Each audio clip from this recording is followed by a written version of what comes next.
Why, good morning, you beautiful souls.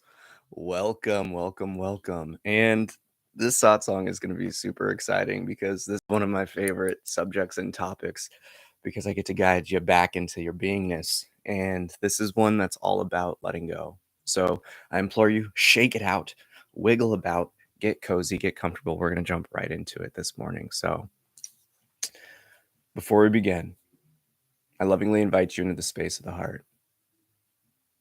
I lovingly invite you to give yourself permission to let go, to surrender to the now, to simply unfold and remember the ground of being in which that sense of self stands upon. When you hear the first 3 taps of the singing bowl, take a nice deep inhale with each tap of the bowl. And as it rings, transform your exhale into a nice and powerful Om chant. Allow yourself to relax the jaw effortlessly. As if saying a sigh of relief, transform that A note into this divine chord by simply closing the mouth, allowing the U and the M to naturally form.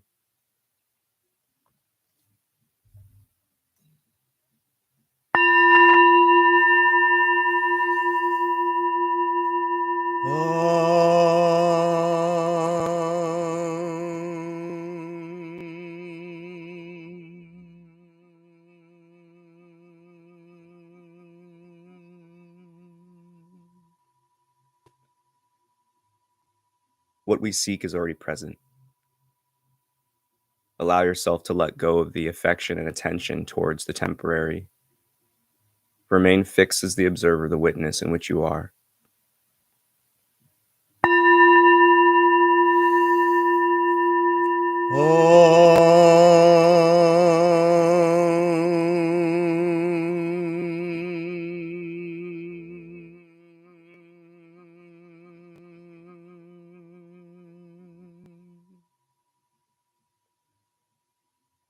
Know in your heart that nothing has ever held you back from this,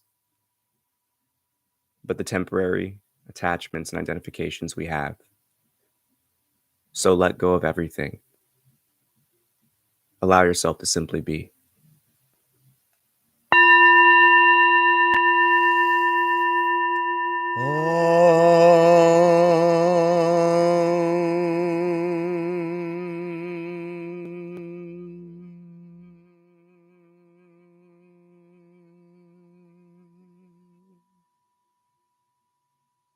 When you hear this final tap of the singing bowl, shift your attention to the sound of the bowl as it rings and fades into silence.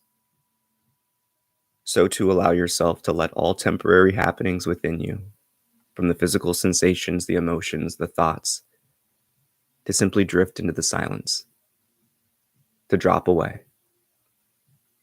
so you may remain as that silent witness.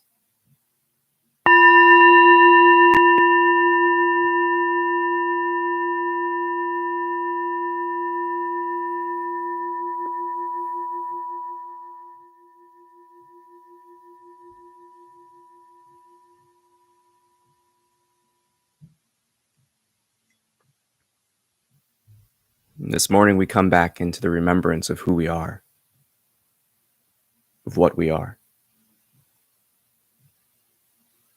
Coming into the recognition of our beingness before we were even given a name, and well before we attached ourselves to it.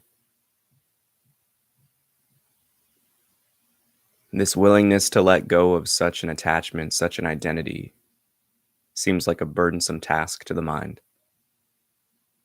One that may cause apprehension, angst, fear, doubt. But do you not do this every night when you go to sleep? As you lay your head, do you constantly think about yourself, or do you simply let yourself slip away into sleep?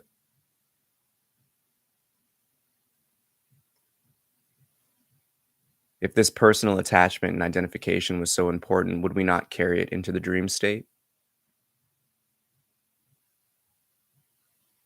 Or does that sense of self not even matter when we're stuck in the fantastical world of dreams and the imagination?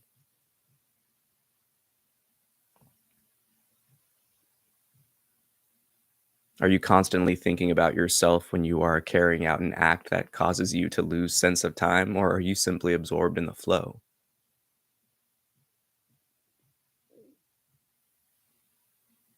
It's these many moments, these many happenings throughout our day in which we think of ourselves as simply being this person.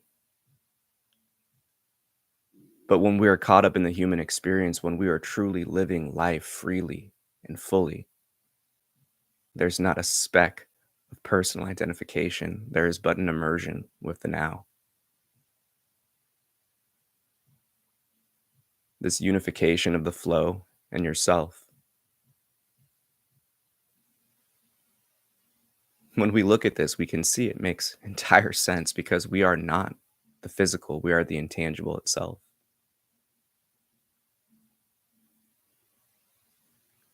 We are the perceivers of our reality. Therefore, everything in which we experience comes from our reference frame.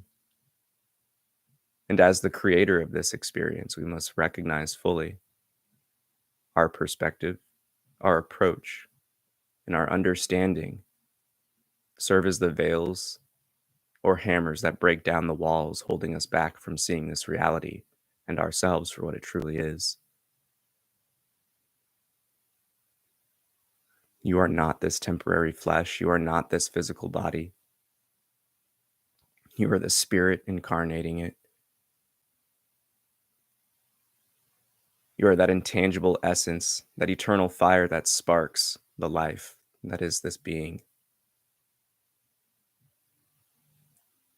Without you here, the show doesn't go on, does it not? When you choose to leave and exit the body, do you remember this living state? Or do you lose sense of time and space?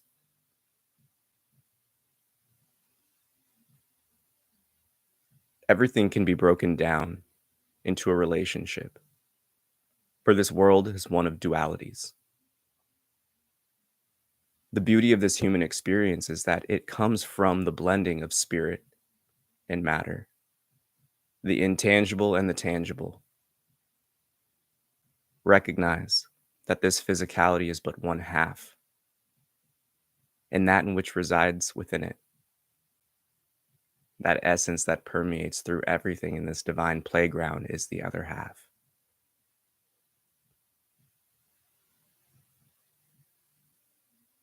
You are so much more than just limited to this body. For how many of us fully remember and acknowledge what we do when we sleep?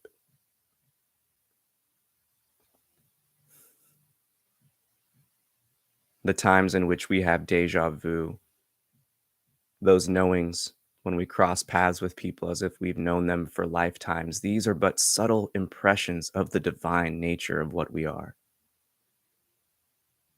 Beings that transcend time and space. Come home.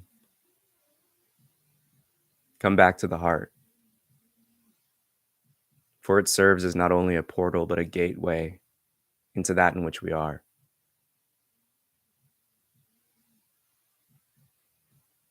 All it takes is but a moment to let go of the identifications and attachments. All it takes is one thought believed to fully entertain the magic that you can witness. That is your power. That is the essence of what you are, creation itself. But how can one see if they refuse to look? And these are the questions we must entertain. One must not hold on to these words as conceptual truths, but to simply see them as a sign, one that you must go and walk towards yourself. For it is simply pointing towards a direction inwards. But just as your hand, just as a single finger can block out the sun from your eyes, one thought believed can hold you back from this eternal recognition, this knowing of bliss and happiness, this ground of being in which we are.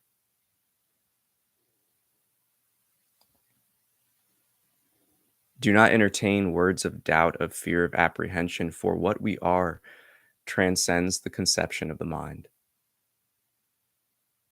It can never serve you in this search for the grand nature of our existence. It will never take you to the green pastures that respond and answer to the question, who am I? You must enter into the unknown of your own heart. You must look within your own experience. Do not dismiss the subtleties of this magical divine playground.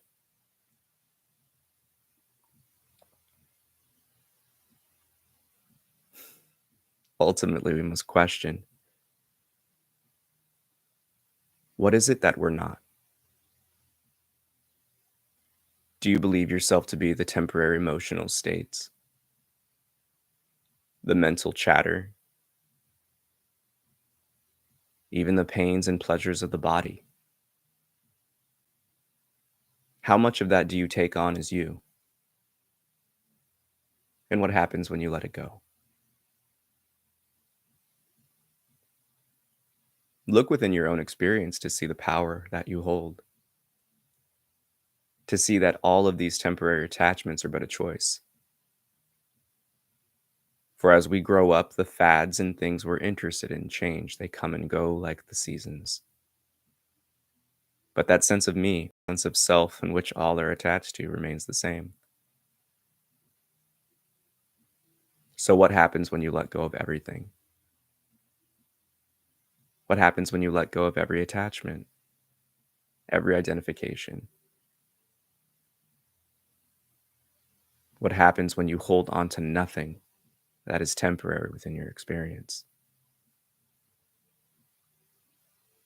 This is the questioning of reality that must be explored, or one will never liberate themselves from their own personal attachments and identifications. Allow yourself to feel this human experience fully, but remember, you are not the human itself.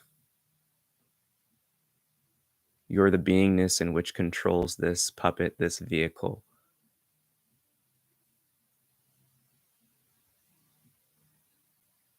And allow the heart to know that this doesn't mean that the body is something lesser than what it is. More importantly, this internal search of reasserting yourself from your true position, remembering who and what you are, stems from love. For the ego, the body is always crying out. It knows it is the imposter. It knows it is not the true ruler. But do you allow it to sit on the throne?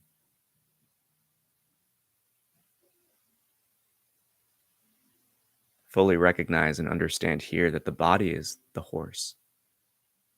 You are the rider. Both are important. One without the other, both will be led astray. That is the beauty of this play of life, the duality, the experience of flesh embodied by this eternal spirit. But recognize that this game of duality is played upon that screen and reference frame of I am. So ask yourself, who am I? And when you explore this question, recognize that everything that comes and goes, these temporary happenings, are not you.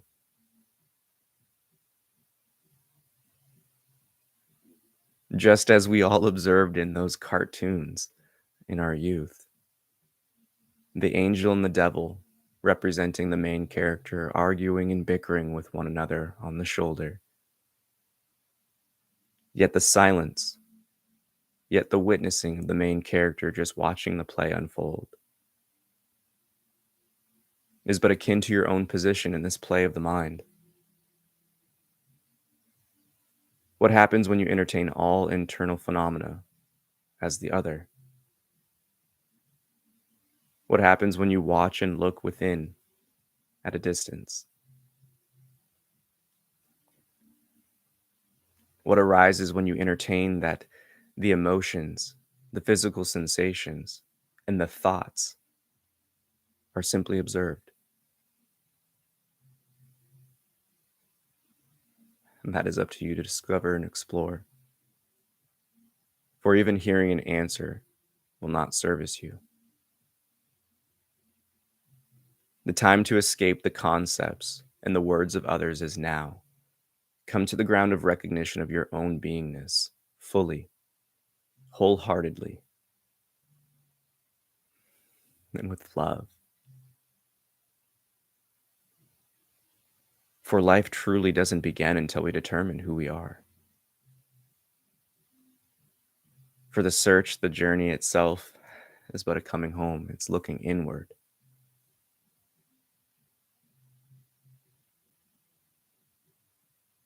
Don't allow such questions and statements to be obstacles and mountains for the mind. Everything here is an anthill at best. The only difference with this sit down and inner looking in what we do on the regular basis is that one is conscious and unconscious. For each and every day, we are gifted and blessed with the subtle experiences that show this true position. One can look within their own life and see that they are not the physical states, for when moments get serious and real, any temporary intoxicated state or one of dullness instantly evaporates, immersed in the urgency of now. Does that not reveal and show itself that these physical states we allow ourselves to be in are truly dictated by our own perception?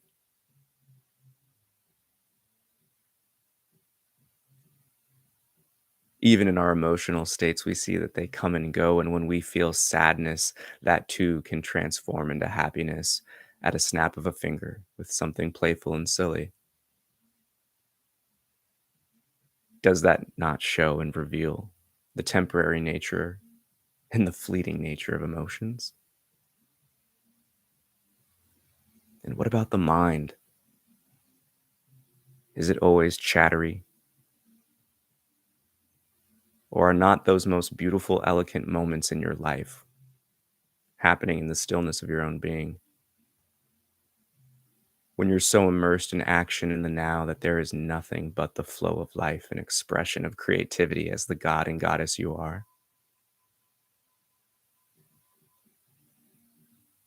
These are the things we must question. These are those ounces of faith and trust that life is always trying to gift us. Transform it into a field of love and light through your own remembrance.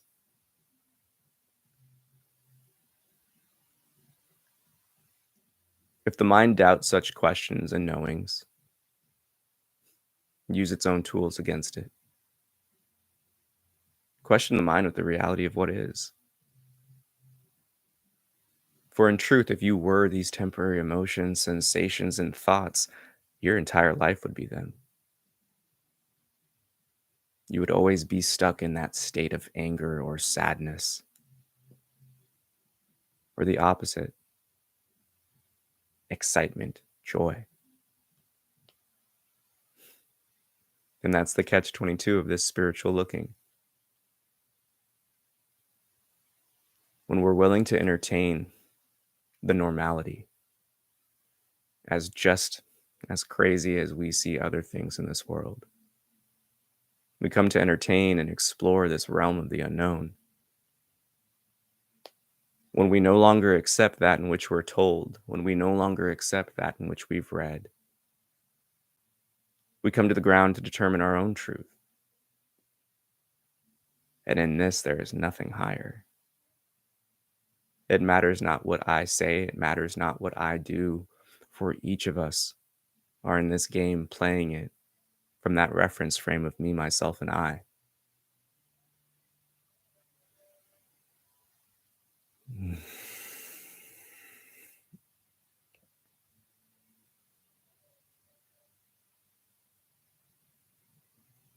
You are the spark of the eternal fire.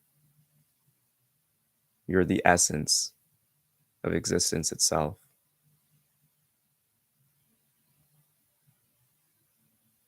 You are not the temporary states. You are not this physical body. You are something far greater.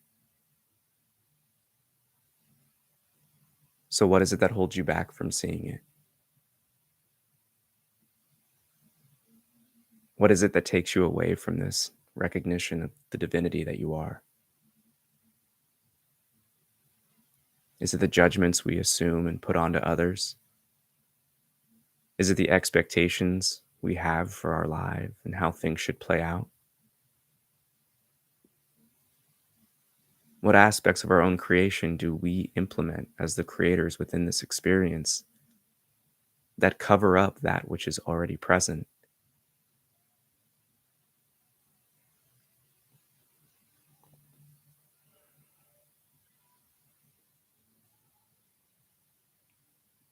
See yourself as but an empty space. That energetic force of gravity pulling the dust of the stars and different minerals and materials from the universe together. And just as they swirl around with such intensity and beauty to form a planet, so too the essence of what you are serves as that space, that force, that pull, that attracts all of these lesser things to it. It's a natural happening of this experience called life to identify, to discern, to recognize, and assimilate. But allow yourself to fully relax and let go and see all the temporary attachments in which you've held on to as yourself. And allow them to simply go.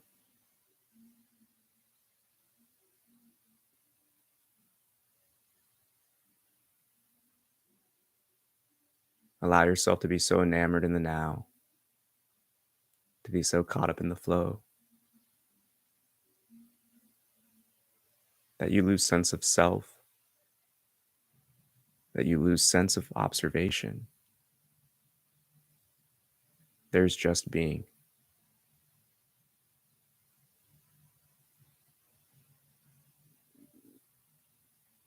For here we can take this inner looking a step further, going beyond the who am I and entering into that realm of what are we. For we exist even when there is not a recognition of self.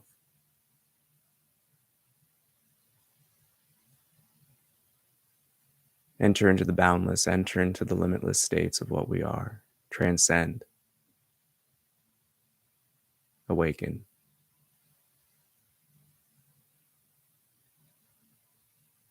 And allow yourself to simply marinate.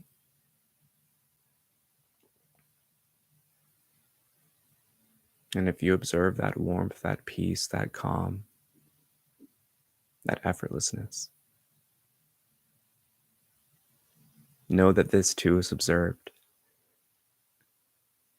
It is but the aroma of home, the aroma of you, the aroma of our pureness. It's the fragrance in which that divine spark in which we are permeates and radiates.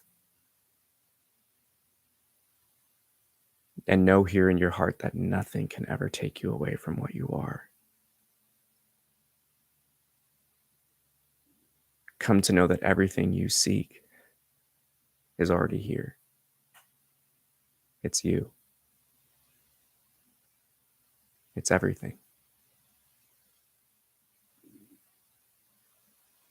For we are all but sparks and embers of that divine eternal fire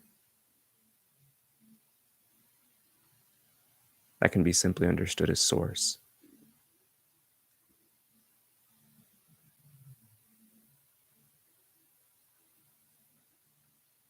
When you hear this final tap of the singing bowl, take a nice deep breath in, filling the body and beingness up with as much love and light and air as you can.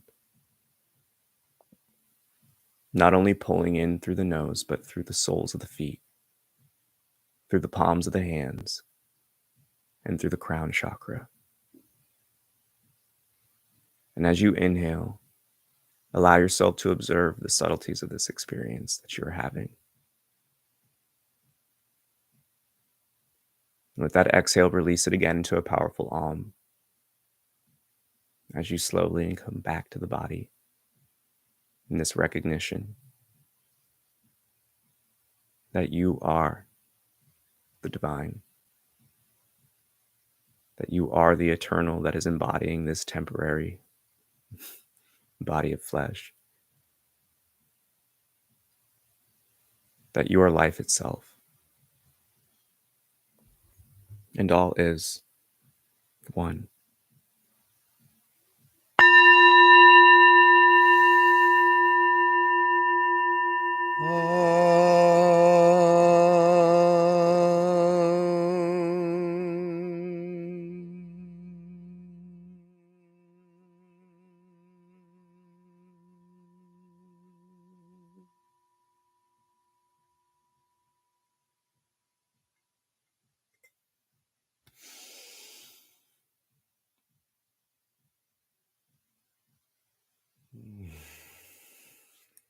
Namaste. I bow to the divine within you. And thank you so much for joining and tapping in. Don't forget to smash that like button.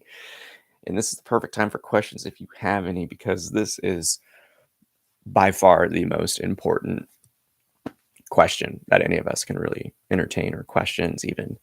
And that is that full question of, who am I? What am I? Who are we? What is life?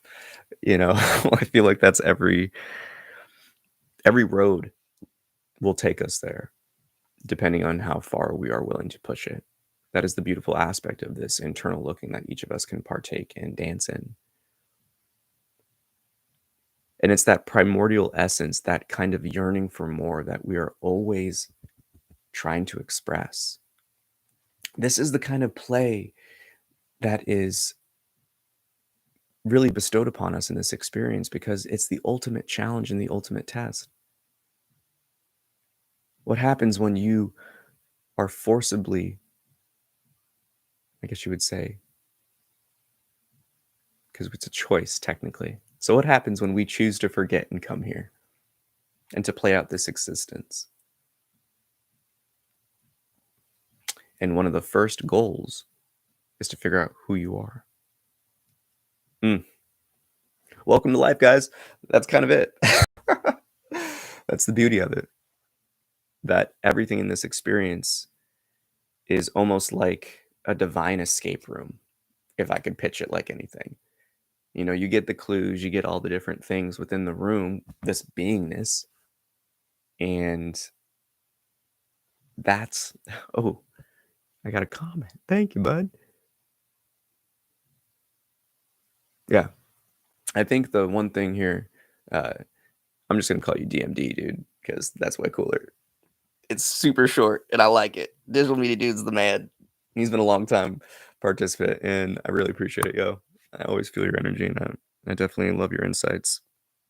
And the reminders that you give are important, because they're ones that everyone has. I have it too, yo. I think that's the thing that is always one of the biggest misconceptions about this kind of spiritual journey and looking, is that you're somehow this like blissed out, I don't care about anything in life. It's like, no, yo, we're the embodiment. We're the beingness, the eternal nature. We're the temporary aspect of the human. And we're in this experience to really blend the two and to really experience life. It's beautiful. It's amazing.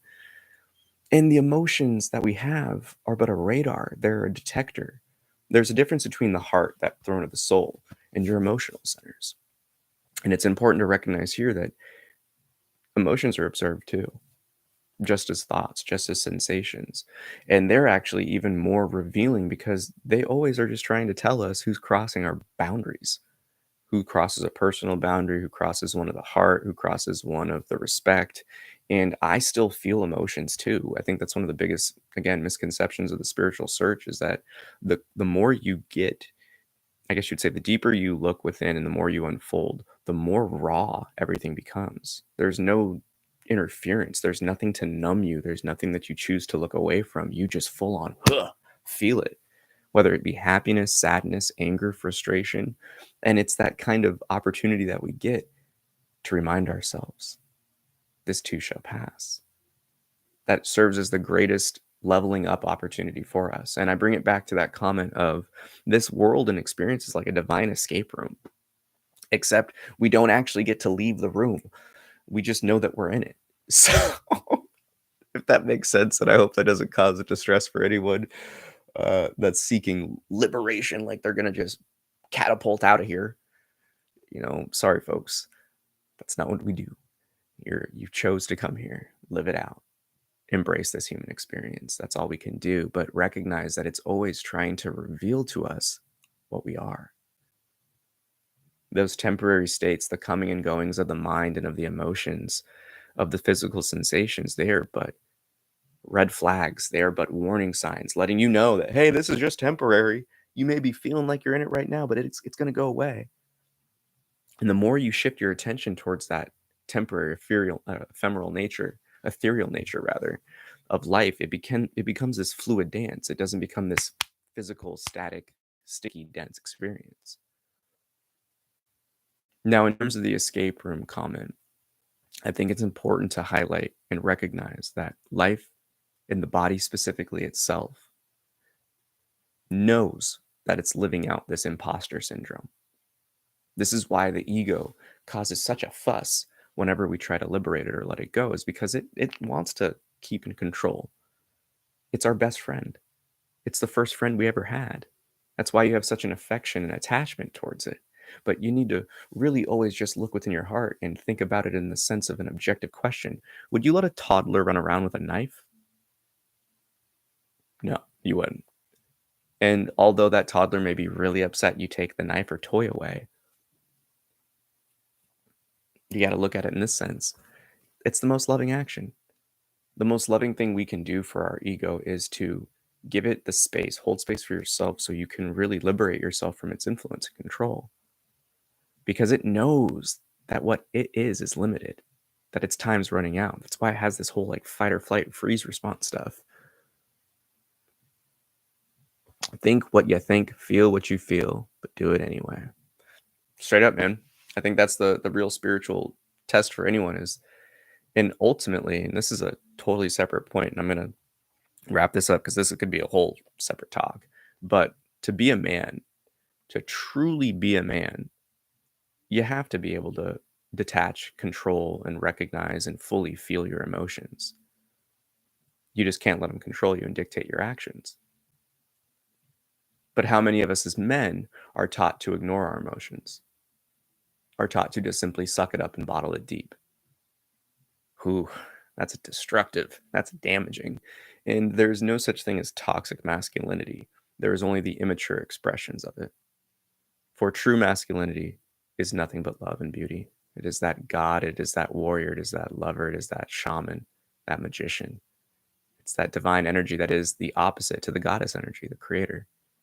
So love yourself fully. Give yourself the time to really entertain some of these questions and hold space for yourself to entertain.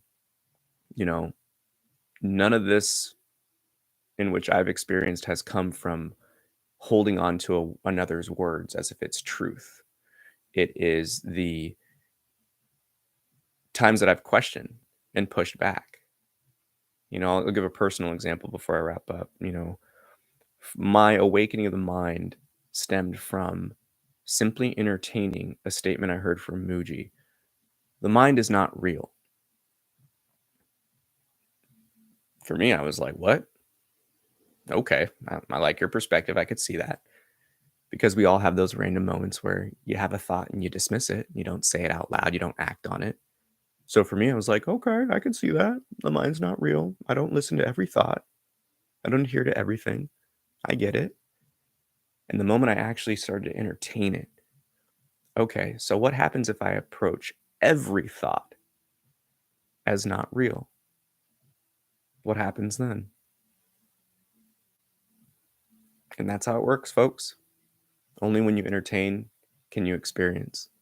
And only when you experience do you know. And when you know, you cannot unsee. And for that in which you can't unsee, you must explore and come to understand. That understanding will build the lessons. The application of those lessons will transform into wisdom and be assimilated into your beingness, and then boom, it just keeps on going. Life's an infinite onion, baby. Yes, 100% DMD. We are taught that vulnerability is weak, but that's not true. It's our greatest power. Compassion is the quintessential force of the human experience, the throne of the soul, love. Because again, what we are is love. Everything, when they say one, it doesn't necessarily mean each and everything is one complete thing. It simply means that everything is of the same source. We're all family in this cosmic playground. We're all permeating that same energy of the divine. And when we see it, when we live out the namaste, that's what it fully means. And I guarantee you, just as for those of you that have made it this far, if you entertain and live all of these things and pointers that have been talked about for even a brief moment, a few hours, a few minutes in your day, you will see a difference. You will notice a difference. And that's the separation that arises when we can really just let go. And we start to experience everything as this beautiful world as if it's the first time we've lived it. You take a breath with a newfound recognition and appreciation. You see the sun and feel the rays with that newfound love and gratitude. It's beautiful. But I ramble. I ran. And with that, may the fruit of knowledge offer a seed. And in that seed, may your love, will, and intuition give life and nourishment. For a tree shall grow, and in its shade may you find peace, and offer peace to all whom ask. Namaste. I bow to the divine within you, and I love you so much. Thanks for tapping in. I'll see y'all Wednesday. We got a lot of stuff cooking up, a lot of magic happening, but I'll keep you posted on that later. Take care. Peace.